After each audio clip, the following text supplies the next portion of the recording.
Sejam bem-vindos a mais um do AgroAutech, o podcast oficial do Grupo MW Brasil.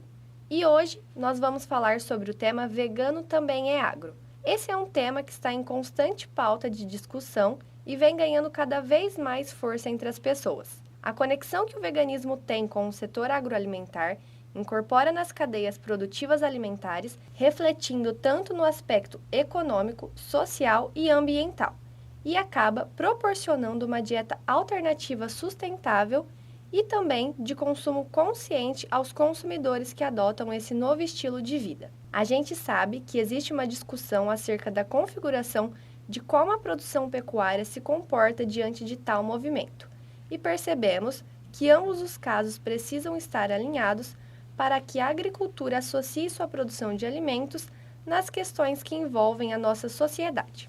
E para falar desse assunto, trouxemos a Rafaela Gil, que é agrônoma e sempre gostou de trabalhar com horticultura, especialmente a orgânica e agroecológica. E atualmente ela está morando na França. Seja muito bem-vinda, Rafaela. É um prazer ter você aqui conosco. Obrigada, eu que agradeço o convite e espero que eu possa contribuir com a discussão. Com certeza. Ô Rafa, eu gostaria que você começasse explicando para a gente o que é o veganismo. Tá, para falar do que é o veganismo, eu vou acabar falando também do que é a alimentação à base de plantas, porque mais para frente a gente até vai falar que esses termos são bem utilizados pela indústria, né, de alimentos veganos. Mas o veganismo em si, ele está mais ligado a uma questão ética e moral, que envolve a não utilização de nenhum produto de origem animal, sejam produtos alimentícios, de higiene, cosméticos, até mesmo entretenimento. Então, o vegano, além dele não consumir nenhum alimento de origem animal, ele também não utiliza outros produtos da vida de origem animal. Agora, a pessoa que tem uma alimentação à base de plantas, ou conhecido como plant-based, ela não necessariamente é vegana. Ela apenas, na alimentação dela, não tem nenhum alimento que seja de origem animal. Então, todo vegano, ele é plant-based, mas nem todo plant-based é vegano, porque envolve uma questão filosófica e um estilo de vida, além da alimentação. Ah, entendi, legal. Eu ia até perguntar para você como que eles se relacionam, mas você já até acabou explicando para a gente como que funciona. Ô Rafa, a gente sabe que o veganismo ele está relacionado em 3 principais motivos, né? Que é o direito dos animais, o direito ao bem-estar pessoal e da saúde e também em relação ao meio ambiente.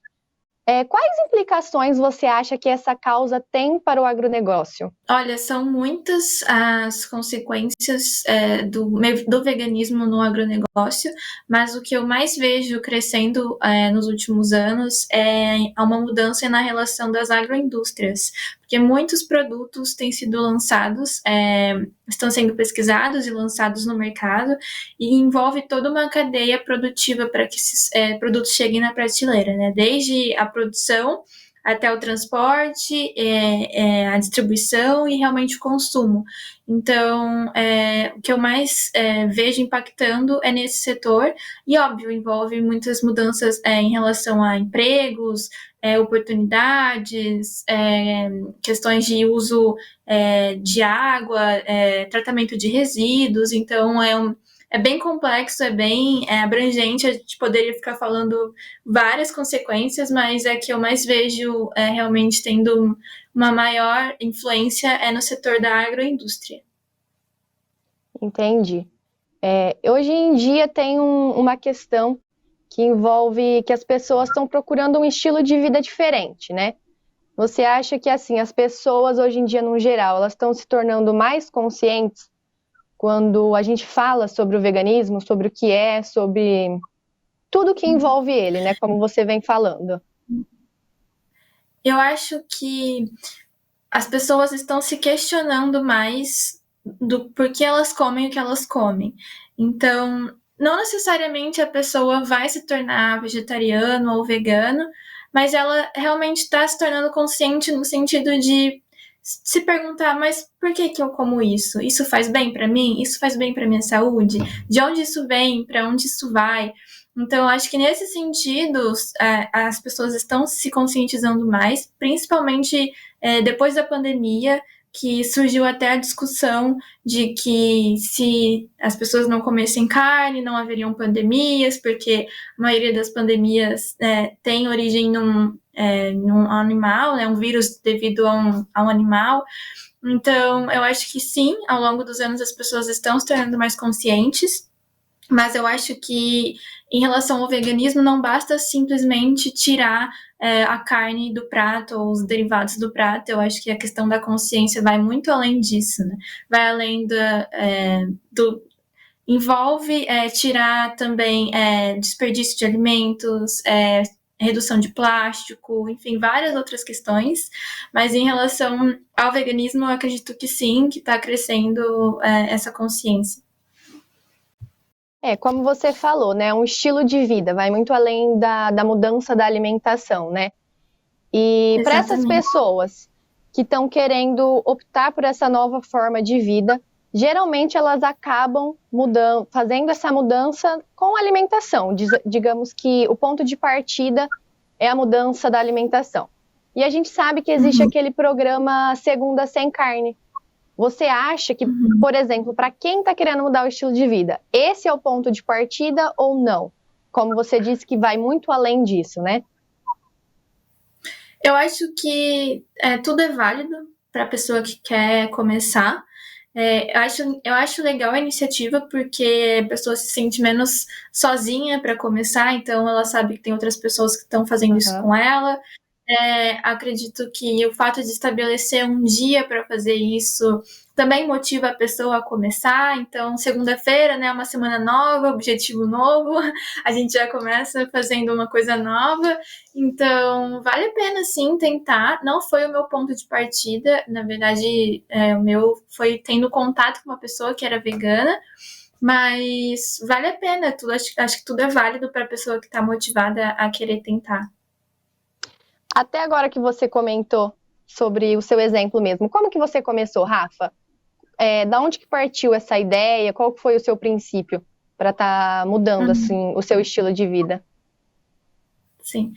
Bom, tudo começou em 2019, quando eu estava viajando, e eu conheci uma alemã que era vegana, ela é vegana ainda, e ela me apresentou, né, o estilo de vida dela. Na verdade, eu comecei a reparar, na época eu fazia, para contextualizar, eu fazia voluntariado em um hostel, e aí eu comecei a conversar com ela, e eu reparei que ela não comia carne, e fui perguntar, e ela, né, a gente conversando, ela me explicando, aquilo ficou na minha cabeça. No momento eu não fiz a transição, né, logo em seguida que a gente conversou, mas aquilo...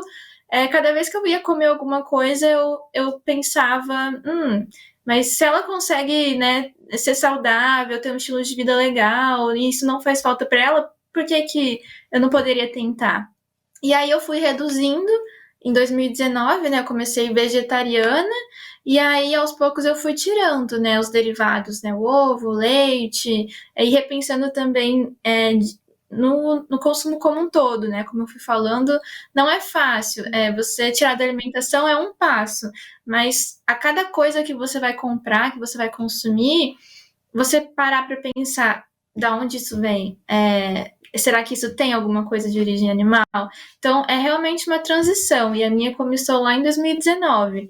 Hoje, em 2022, eu estou vegana, mas a todo momento eu preciso me policiar para ter isso em mente mesmo, né? Toda vez que eu for comprar ou consumir alguma coisa, para que eu tenha essa atenção, esses cuidados. São vários detalhes, né? Na hora que você vai comprar alguma coisa, ou quando você vai em um restaurante e tudo mais, né? E a gente sabe que esse mercado de alimentos veganos, Rafa, ele está se tornando cada vez mais um nicho que vem crescendo no meio agro, né? Como que você acha que os produtores de alimentos e o agronegócio eles estão lidando com esse novo estilo de vida vegana? Eu acho que existem dois lados, né? Eu acho que a geração de produtores que são mais antigos, mais tradicionais, eles acabam não lidando tão bem com a ideia de que, na verdade, com a ideia que é posta na mídia, né? De que a pecuária é a vilã, que o agro é que desmata e que polui. Então, acho que depende muito do que chega para esses produtores.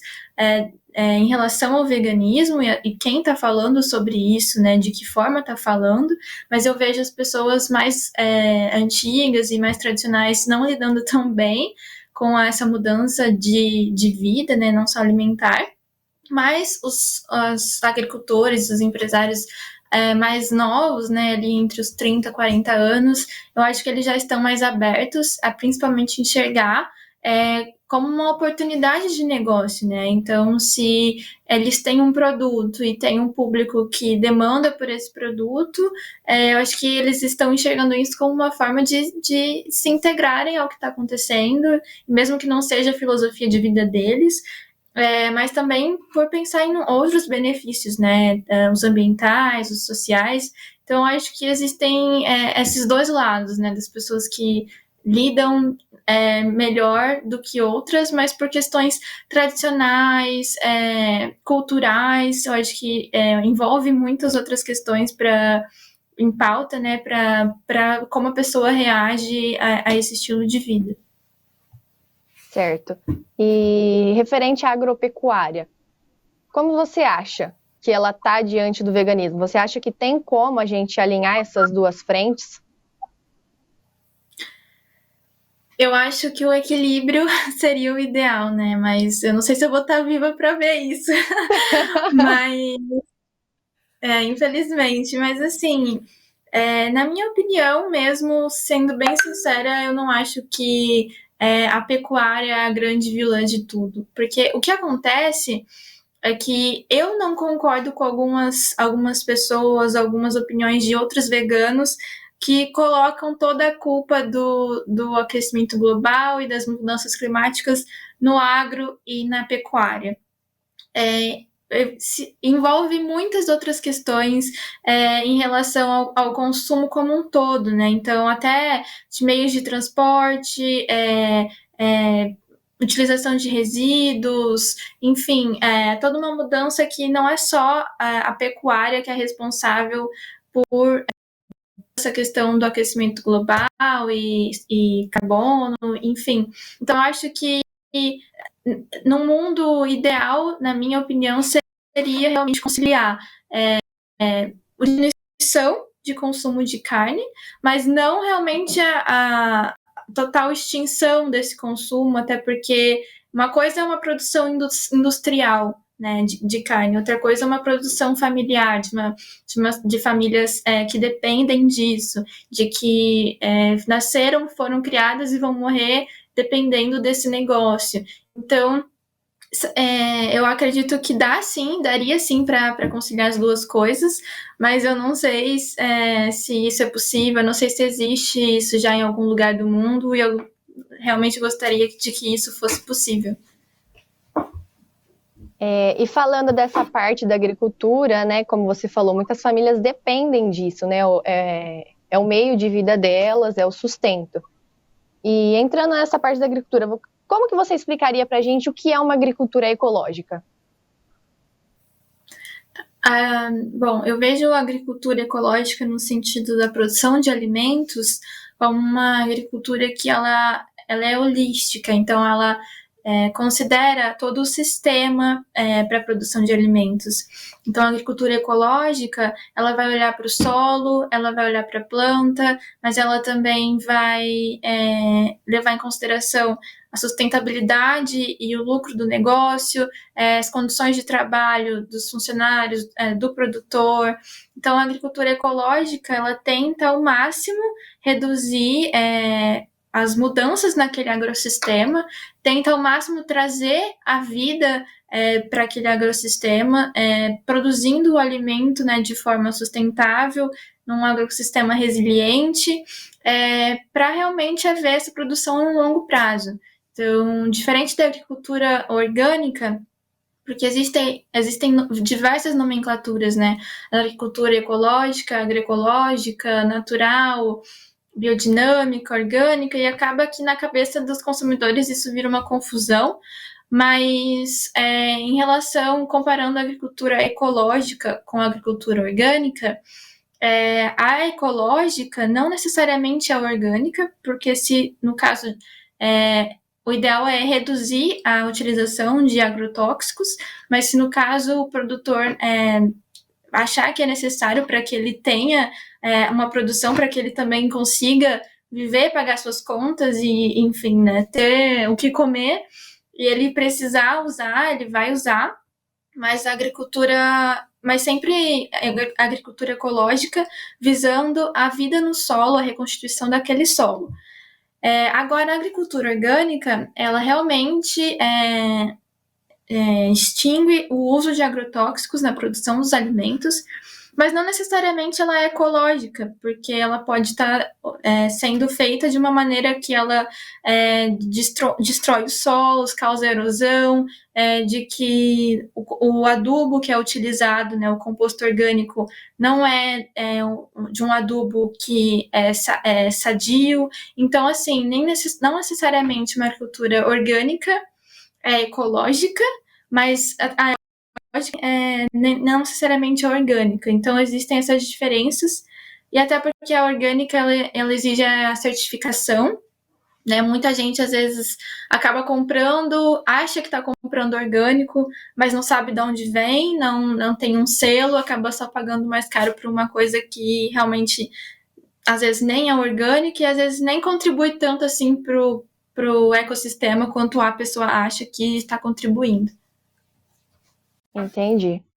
É uma outra discussão essa, né? Referente à agricultura ecológica, agricultura orgânica, né? Como que elas se portam hoje em dia, o que a gente compra, né? O que a gente deixa de comprar. E, Rafa, Exatamente. Agora eu vou passar um dado para você da ferramenta do Google Trends, tá? Que é uma ferramenta que mostra os termos mais buscados na internet. Entre janeiro de 2016 e janeiro de 2021, a procura pelo termo vegano aumentou mais de 300% só aqui no nosso país. Só aqui no Brasil, 7 milhões de pessoas elas se identificam como veganas. Então, isso mostra que o país possui um grande mercado consumidor para esses produtos, né? Eu queria ver com você, diante desse fato, o que você acha que a maioria dos locais hoje em dia... como que você acha que a maioria dos locais hoje em dia eles estão recebendo esse público? Você acha que eles estão preparados? Olha, a maioria não. Eu acredito que está crescendo, mas a maioria ainda não está preparada para receber esse público.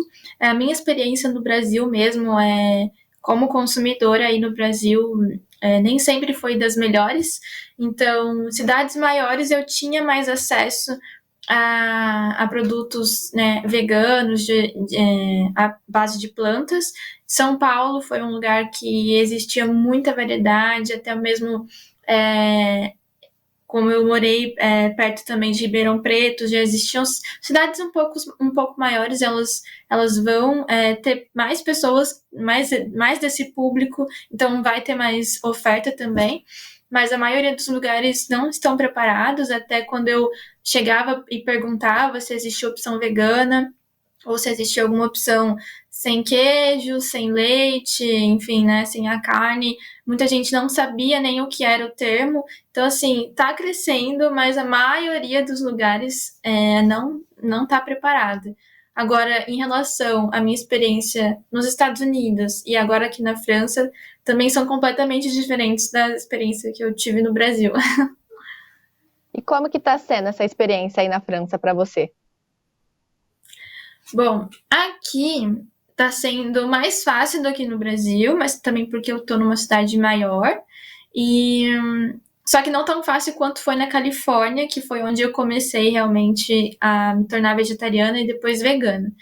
Porque aqui na França, né, as pessoas, assim, a culinária, a gastronomia francesa, ela é conhecida mundialmente pela manteiga, pelo queijo, né, então, pelos embutidos. Então aqui tá sendo mais difícil do que eu imaginei que fosse ser, mas aqui Aqui tem muita opção, assim, dentro do que eu imaginava que fosse ter, tem realmente, mas por ser uma gastronomia também bem tradicional, as pessoas também não estão muito abertas a ter essa discussão ou realmente mudar um estilo de vida ou consumir menos. Eu acho que quem vem dessa forma são as pessoas mais novas, uma geração até mais nova que a minha, mas as pessoas mais velhas daqui, elas são super tradicionais, e aí quando você fala em veganismo, elas até se assustam, assim.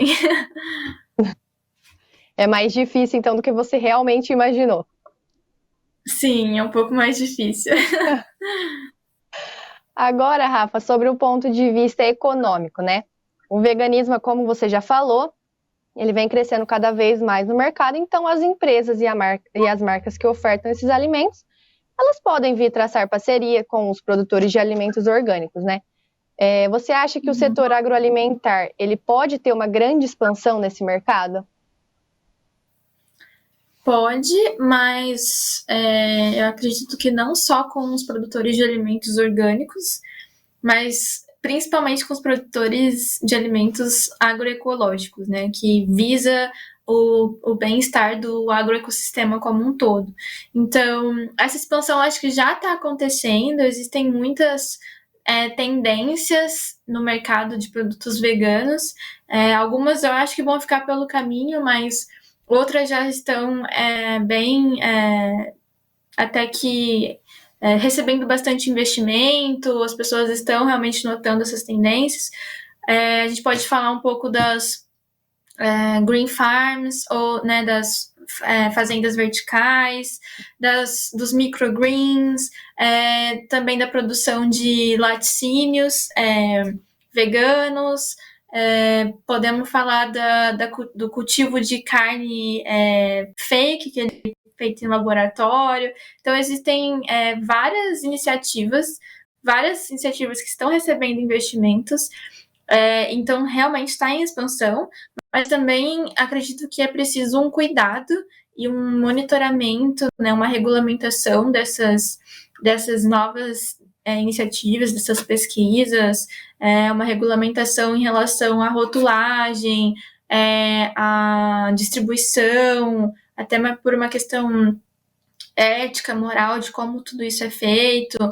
Ao mesmo tempo em que existe a expansão desse mercado, então muitas iniciativas de produtos veganos, algumas já até mais consolidadas, é preciso que haja uma regulamentação, um monitoramento desses produtos no mercado em relação à rotulagem, à questão nutricional, à questão de distribuição. Então, sim, existem muitas iniciativas, é um mercado em expansão e que está recebendo muito investimento no Brasil e no mundo, mas, ao mesmo tempo, como cresce muito rápido, acaba sendo um pouco difícil de haver essa regulamentação. Então, dá sim para haver uma parceria entre essas agroindústrias e os produtores, mas tudo acontece muito rápido, né? E algumas iniciativas ficam pelo caminho, é preciso muito teste, muita pesquisa, muito dinheiro envolvido, mas com certeza esse mercado tende a expandir nos próximos anos. Rafa, você até falou em relação aos produtos que são industrializados, né, nessa parte vegana. Aqueles hambúrgueres, por exemplo, aquelas comidas que vêm com sabor de carne. O que você acha sobre isso? Né? Porque, de certa forma, é algo industrializado, né? Eu sou a favor de que a gente descasque mais e desembale menos.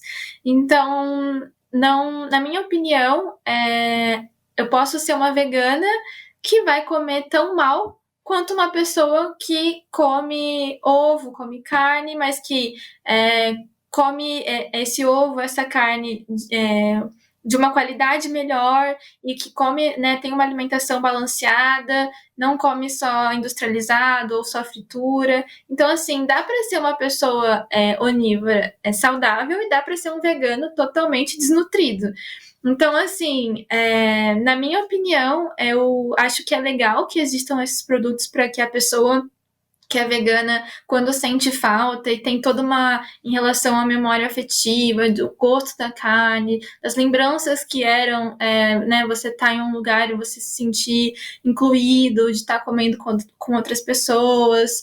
Então, é legal sim, mas em relação à saúde, eu não vejo isso como sendo a base de uma alimentação vegana, até porque são ricos em sódio, em conservantes, fora a questão do plástico também, né? Então, a gente vê muita gente vendendo produto orgânico ou vegano com uma embalagem, né, totalmente que vai a longo prazo e em larga escala vai destruir o planeta. Então, acho que são pesos e medidas, mas, na minha opinião, esporadicamente é legal, mas não a base de uma alimentação saudável, né? Aí entra de novo naquele estilo de vida vegana, né? Que não é só alimentação, Exato. você tem que pensar no plástico, você vai pensar em tudo, né? E é até uma dúvida, geralmente a gente acha que o produto, por ele ser vegano, ele é um produto ético, ele é um produto sustentável, ele é saudável. E é isso que eu queria te perguntar. Todos os produtos veganos, eles são éticos, sustentáveis e saudáveis? Com o veganismo, a gente pode promover uma segurança alimentar assim 100%? Todos os produtos veganos, falar que todos são sustentáveis, éticos, eu não acho que exista isso, porque eu conheço marcas que se dizem veganas e que fazem campanhas, né, veganas, mas que não pagam, não remuneram corretamente seus funcionários, ou que jogam na natureza, né, seus dejetos sem nenhum tratamento. Então, assim, muito bonito, muito modinha falar que é vegano, mas e todo o resto, né? Então, e toda a ética, né? A ética profissional, a ética ambiental. Então, é difícil falar que todos os produtos veganos são totalmente éticos, responsáveis e sustentáveis. O ideal é que fosse, mas é por isso que o consumidor ele tem que estar muito consciente, ele tem que ser mais assumir um papel ativo na escolha dos seus produtos do que simplesmente receber aquilo e não se questionar, né, de onde vem, como foi produzido, que empresa é essa, enfim, não adianta só aceitar que aquilo é vegano como se fosse bom. Realmente tem que ser questionado e tem que ser pesquisado. Entendi, Rafa. Como que a gente viu, né? O veganismo ele é um modo de viver que exclui, claro, na medida do possível, todas as formas de exploração contra os animais, seja tanto na alimentação quanto no vestuário ou até mesmo em testes de cosmético, por exemplo, como a gente já viu em várias reportagens. Eu queria abrir um espaço agora para você, Rafa, para te perguntar o que você gostaria de dizer ou passar para as pessoas que estão em busca de uma nova forma de vida. Bom, para as pessoas que querem experimentar como é o veganismo, até mesmo o vegetarianismo, eu diria para elas conversarem com outras pessoas que já passaram por isso ou que estão passando por isso, para elas realmente, na medida do possível, não fazerem isso sozinhas, terem acompanhamento de um médico, de um nutricionista, porque você passa 25 anos, 30, 40 anos da sua vida comendo carne, ovos, leite, e aí do dia para a noite você viu que o veganismo vai salvar o planeta e aí você vai parar de comer carne do dia para a noite. Primeiro que o veganismo vai salvar o planeta, eu não sou muito a favor desse discurso, como eu disse, envolve toda uma questão, né, de outros fatores, né, para falar que o veganismo vai salvar o planeta. Eu acho que não é a única opção, é um conjunto de fatores que vão salvar o planeta dessa crise climática, mas pessoa que vai experimentar esse estilo de vida, faça isso com planejamento, não se cobre do dia para a noite você não poder nunca mais comer aquele pudim maravilhoso da sua avó, porque você decidiu que você não vai comer mais ovo, leite ou nada, sabe? Então, assim, são processos, não se cobre no seu processo, Busque fontes de informações confiáveis.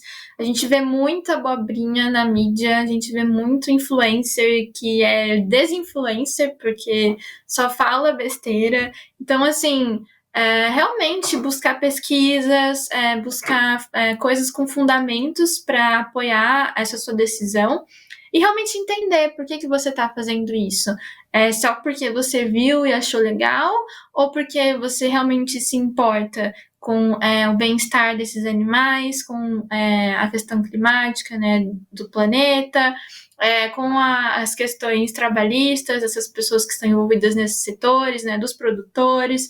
Então, faça isso com planejamento, faça isso com consciência, converse com quem já está nessa jornada, que eu acho que compartilhar essas informações vai tornar o seu processo muito mais fácil também.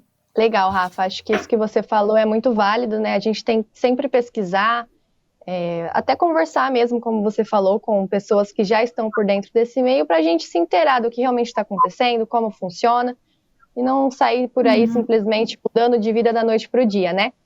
Então é isso, Rafa. Exato. Eu queria agradecer muito a sua participação aqui no nosso podcast, tá? Foi muito importante, esclarecedor, o nosso debate. Eu espero que tenha sido para os nossos ouvintes também. E eu queria que você deixasse aqui suas redes sociais, assim o pessoal te acompanha e acompanha um pouquinho também da sua vida na França. Bom, eu que agradeço, eu espero realmente ter aberto a essas discussões, esses questionamentos. Nada do que eu disse aqui são verdades absolutas, é muito da minha opinião e do que eu já vivi, do que eu estou vivendo. Bom, para quem quiser continuar essa conversa, a minha principal rede social que vai me encontrar é no Instagram, então pode procurar por @rafaelaguil_. Espero ter contribuído e espero ter aberto esse espaço para outras próximas perguntas e discussões e diálogos. Foi muito bom e espero que uma próxima ocasião a gente volte a conversar. Com certeza, Rafa. E se você quiser ficar por dentro desse conteúdo e de mais outros, é só seguir o grupo MW nas redes sociais. Nós estamos no Facebook, LinkedIn, Instagram e também no YouTube. Até o próximo episódio. Tchau, tchau.